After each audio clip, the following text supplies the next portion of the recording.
Good afternoon. This is the special coverage of the coronavirus crisis using the combined forces of News 5 and Signal TV's One News, Radio 5 and 1PH.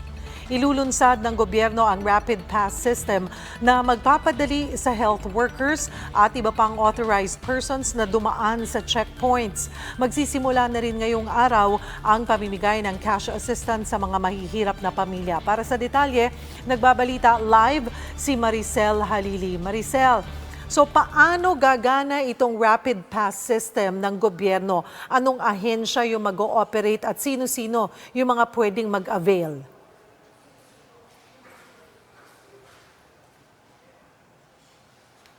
Cheryl, kanina nabanggit ni Cabinet Secretary Carlo Nograles na yung mga frontliners natin pwedeng mag-avail nitong ang rapid pass system para hindi na sila maantala doon sa mga checkpoints. Ang gagawin lang nila, kailangan daw nilang i-check or mag-apply doon sa rapidpass.ph,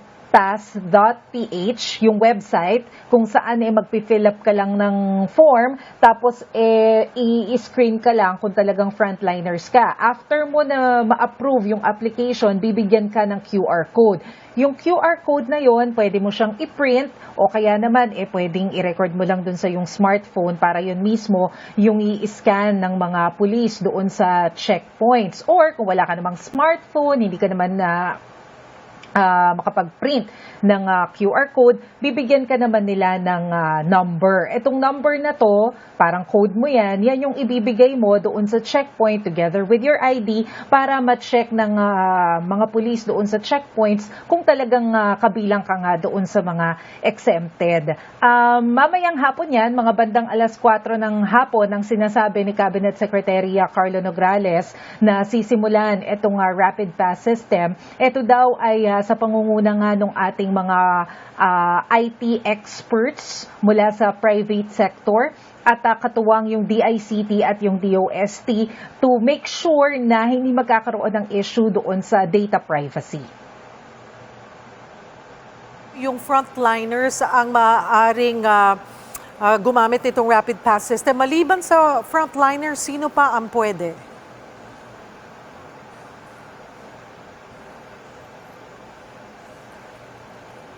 So far, yung mga frontliners lang talaga yung ibinigay na detalye ni Secretary Nograles dahil ang priority natin dito yung mga healthcare workers at para hindi maantala yung mga magbibitbit ng cargo. Kasi simula nung magpatupad sila ng enhanced community quarantine, lagi na lang daw nagiging issue yung pagka-delay ng mga food supply na bitbit ng mga cargo. So para mapigilan to, bibigyan sila ng special lane kung saan magbibigay na lang sila ng QR code at doon i-check kung pwede silang palusutin doon sa checkpoints. So again, klaruhin lamang natin, starting today at 4 p.m. ay pwede na silang magtungo sa rapidpass.ph at mag-apply.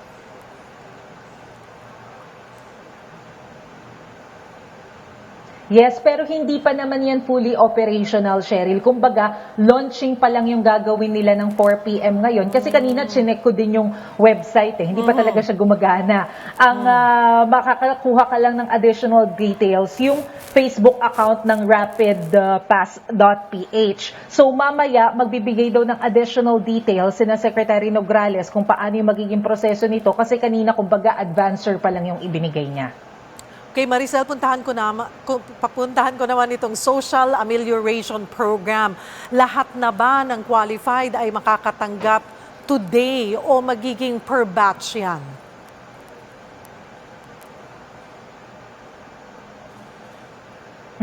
Cheryl, ang paliwanag kanina ni Secretary Nograles, ang impormasyon daw na nakarating sa kanya simula ngayong araw, unti-unti na raw makakatanggap yung mga beneficiaries ng Manila at saka ng Parañaque. Ngayon, yung mga nakalista rin daw doon sa mga beneficiaryo ng Pantawid Pamilya Pilipino Program, unti-unti na rin daw silang makakatanggap simula ngayong araw. Pero mas maigi daw na hintayin muna yung abiso sa kanila, total may existing open communication na rin naman between them and the government para maabisuhan sila kung pwede na silang pumunta ng bangko at mag-withdraw. Kasi ang iniiwasan nila yung magsiksikan sila doon sa bangko kasi pangkaraniwan kapag mga pantawid pamilya, ang haba-haba ng pila sa land bank pagkuha nila nung pera Pero hintayin na lang daw muna yung abiso para maiwasan yung mahabang pila sa mga bangko. Meron kasi, Maricel, na mga 4Ps beneficiaries na walang cash card. Paanong mangyayari doon?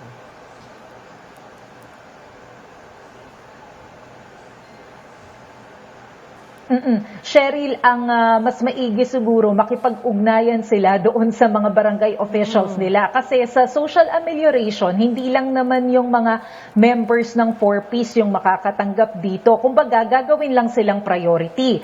Pero meron pa kasing listahan na inihahanda yung mga barangay officials na isasama rin doon sa makakatanggap dito sa social amelioration ng between 5,000 to 8,000 pesos. Kasi yung mga senior citizens, mga PWDs, isasama rin kasi dito. So, bagamat ang social amelioration, ang pinakang head agency ay DSWD, when it comes naman doon sa implementation, katulong pa rin nila yung LGU. So, better coordinate with the barangay officials. Maricel, on another topic, itong paghahanda na ginagawa sa mass testing ng PUMs at PUIs, kumusta? May nadagdag ba na detalye dito after ng announcement kagabi ni General Galvez na gagawin na ito sa April 14?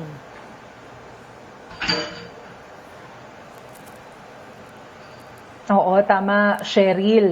Buti na lang nagkaroon ng mass testing kasi magkakaroon ng mass testing dahil naging issue to nung mga nakaraan. Kanina, inanunsyo ng Interagency Task Force na so far nasa 8 na raw yung test facilities na gumagana ngayon. Babasahin ko lang yung 8. Siyempre kabilang na dyan yung RITM kasi ito talaga yung unang-una kasama na rin dyan yung San Lazaro Hospital, UP National Institutes of Health, Lung Center of the Philippines, Baguio General Hospital and Medical Center sa Benguet, yung Western Visayas Medical Center sa Iloilo, Vicente Soto Memorial Medical Center sa Cebu, at Southern Philippines Medical Center sa Davao City. Pero kung ang pagbabasihan natin, Cheryl, yung listahan ng DOH, napakadami pa nung mga inaaral nila o ini-screen nila ng mga facilities para maging testing center din. Kabilang na nga dyan yung St. Luke's na BGC at saka yung QC. Ito yung medyo malapit-lapit na kasi kailangan umabot ka sa stage 5 para masimulan na rin yung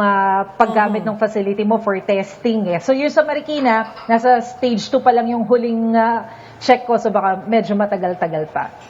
Maricel, panghuli na lamang, ang binanggit na date ng simula ng mass testing ay April 14 at ito rin ang pagtatapos dapat ng ating extended community quarantine. So napag-usapan ba or may narinig ka na ba na possible extension ng ECQ?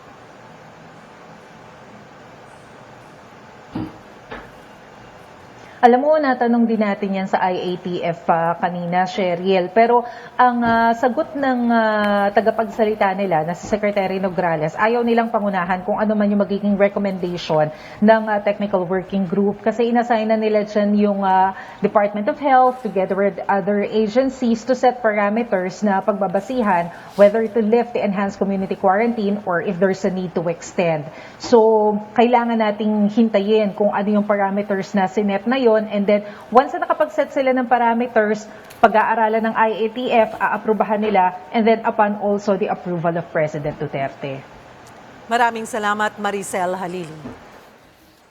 PACC Commissioner Greco Belgica warns public officials who will take advantage of the COVID-19 crisis. Belgica reiterated that the distribution of relief packs and medical donations are now under the supervision of the national government. However, he clarified that all kinds of help, whether from private or public institutions, are welcome. But officials who will and try to take advantage will be arrested.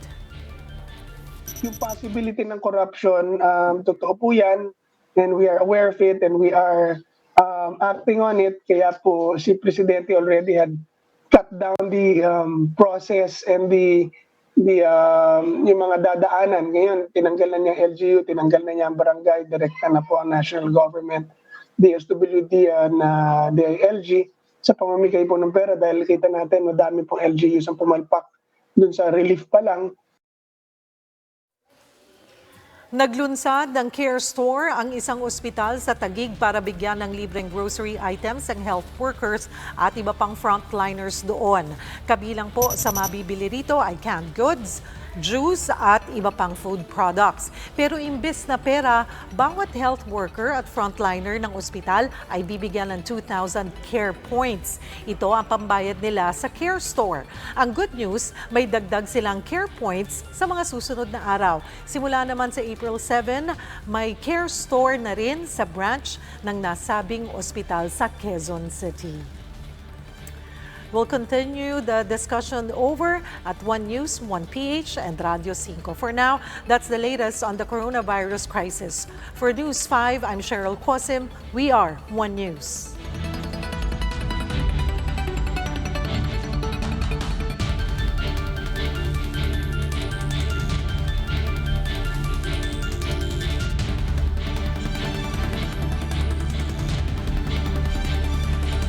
Danny Laurel reporting to you guys live on the markets and the economy from my home in Muntinlupa. The headlines and what you need to know today. First of all, the Asian Development Bank says the global cost of coronavirus could reach, get this, as much as 5% of global GDP. That's, of course, as confirmed cases are now topping 1 million infections. You've got Business World. They have a poll of 11 economists saying that the March inflation sat at around 2.3%. You've got business and advocacy groups urging the government to throw a lifeline to MSMEs. Markets extended losses today, this Friday, but actually closed the week with some gains. The PSEi index is now trading at 5346.97. That's amid a pretty mixed performance along the rest of Asia. Property analyst Lee Chu sees some shining stars here. He does point out BPOs as well as POGOs as leading an office demand rebound towards the end of 2020. And you've got corporates continuing to be socially responsible, pulling their weight and helping out, amid this health and economic crises. Now let's kick off on the economic front.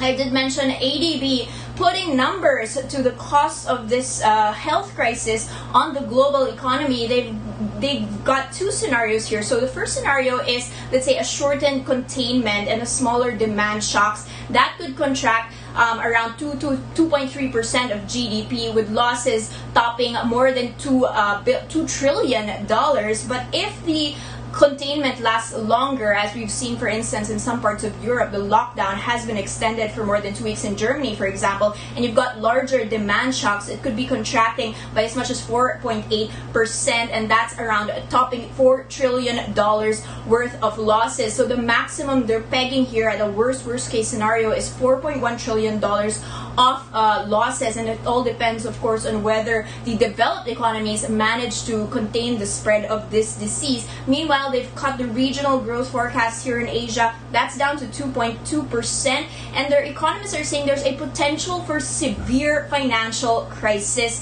Apart from that, let's move on to the domestic front. You've got some good news, I'd say, in the fact that economists, at least Philippine economists, seeing the inflation or yung pagtaas ng presyo ng mga bilihin dito sa Pilipinas, at least for the month of March, slowing down a touch. So they're seeing a median estimate of around 2.3%. This is actually at the lower end of a target range that the Bangko Sentral had been expecting for this month.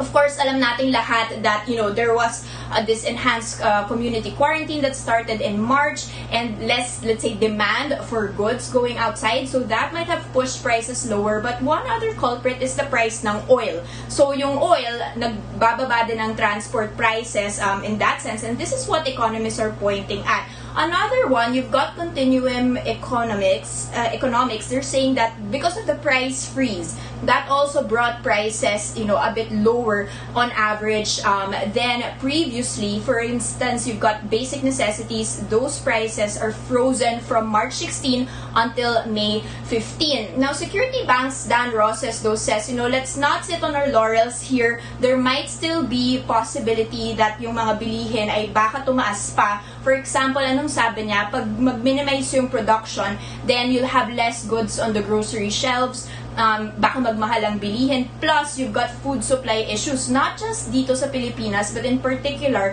rice coming from Vietnam. So if we import rice from there, and yung production doon might be halted or minimized, then baka dito magkakaroon din ng price spikes in terms of rice. Moving on to MSMEs. Paano na yung mga businesses na sarado at this moment? You've got joint foreign chambers of commerce asking agriculture, manufacturing, construction sectors to please fully reopen to bring back jobs and avoid losing some foreign investments. And this is from Senior Advisor John Forbes. He's saying, almost 1 million MSMEs in the country. That's around 99.52% of all our business, 63% of our total employment, and more than close to 6 million jobs here once you shut down all of these productions. So it's really a big issue here.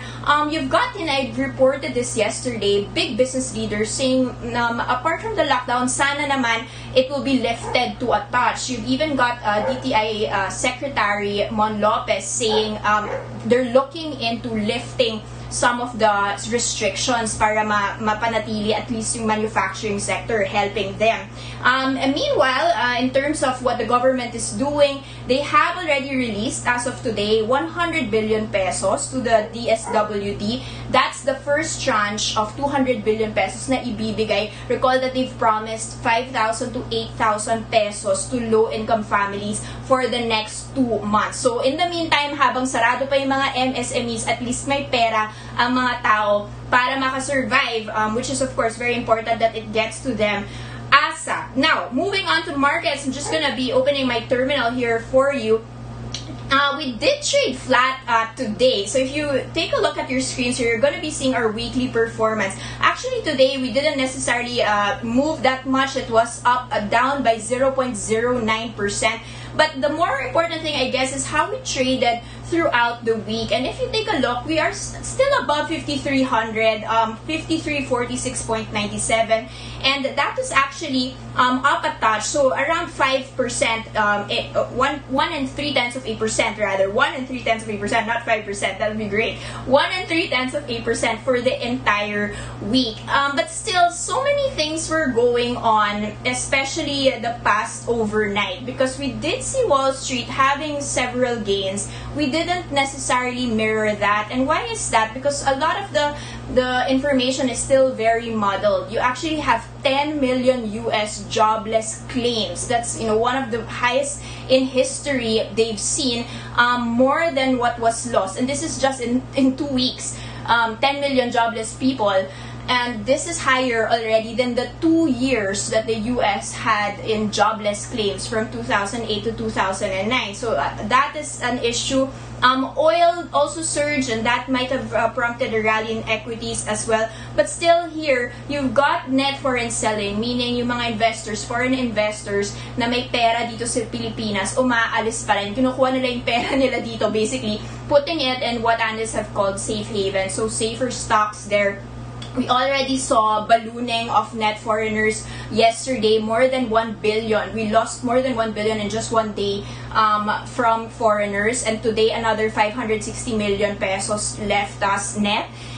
This year's outflows, close to $700 million that we've lost already from foreigners. And Jonathan Revelas, he is of course chief strategist of BDO, saying this wave of net foreign selling is not ending anytime soon. Now, just a quick peek at how our sectors performed today. You're going to be seeing some reversals of what happened compared to yesterday. My chart is still loading, but basically what we saw yesterday was that the property space was one of the best performers, the only one in the green yesterday, and that is actually taking a slight hit today, so that is down by 1.5%. Financials din medyo mababa, so in the red, down by 1%, but you've got other industries still in the green: mining and oil, industrial services, holding firms, and just to highlight properties, I just have one very interesting news here. This is from Lee Chu. So Lee Chu are property analysts, and they are, properties is a big question. Parang, is it resilient during this crisis? Is there a question on residentials? Are you going to be buying more property this year? I mean, that's a big question. Paano na may mga retailers, yung mga malls, pag walang nabebenta or less foot traffic, paano na yan? So how will this all affect it? But they are saying office space will save the day. They are looking to be recovering by the second quarter of this year. They're looking at transactions to reach 1 million square meters by the end of the year. But this needs to be caveated because this is already 43% lower than the office space demand of last year. So this is an issue. Even in the first quarter, demand already dropped by 50% in terms of office spaces. How will this recovery occur? Well, what they're saying is that this will come from the BPO and the POGO sector, and that's a very interesting question. And what they're saying is because of the COVID-19 situation, it's pushing the entire world to a recession and bringing opportunities for the BPO sector, so generating jobs in BPOs faster than other events in the Philippines. They're also saying it's now time to be nice to POGOs, ask them back after this whole crisis, because we need them basically to sustain this private sector space. Just very quick check on other leaders and laggards today, and also for the rest of the week. I did mention the property players. They were actually some of the laggards today. Mega World, for instance, sold off by more than 4%. Ayala Land as well. That was one of the best performers kahapon. But take a look at Pure Gold. Pure Gold today was up by more than 6 3/10%. And this from AP Securities. Sabi nila, investors are now shifting into retailers like Pure Gold that are selling the more, staples talaga, like food, example. And they're saying that supermarkets have grown by high double-digit figures since the lockdown started. So this is a very interesting stock pick to be looking at. Another best performer today is Aboitiz Power. That's up by 4 4/10%.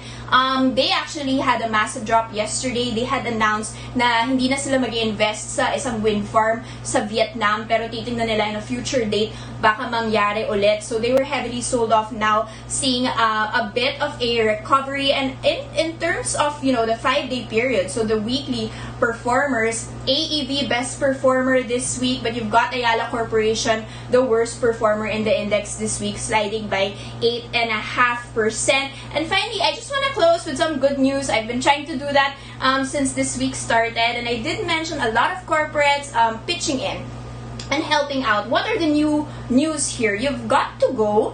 That's of course a logistics company, now in talks with DOTR on, get this, floating hospitals. So they're going to be using some vessels as floating quarantine hospitals. It's pretty interesting. The DOTR has also partnered with Phoenix. They're going to be providing fuel subsidies. So basically, merong 60 private bus companies na nagsha-shuttle sa mga medical workers natin dito sa Luzon. Bibigyan sila ng 50 liters per day during the initial implementation para makagalaw ang mga medical workers natin. Other than that, you've got, just corporates pitching in. You can see that on your screens. LTG delivering food to the frontliners. Lala Move was tapped by AEV for donations. Zuilig Pharma giving 100 million pesos worth of donations for hospitals. And finally, DM Wenceslao adding to the slew of announcements of how corporates are going to be helping their own employees. They set up a 100 million peso fund for not just their employees, but also the tenants in their malls. They of course have office spaces and malls, an emergency fund para makarelieve naman sila during these tough times. So that's a first look. It's actually not a first look. That's a look into today and the business day today. Thank you so much for watching. Have a great weekend. Stay safe and healthy. I'm Danny Laurel and we are One News.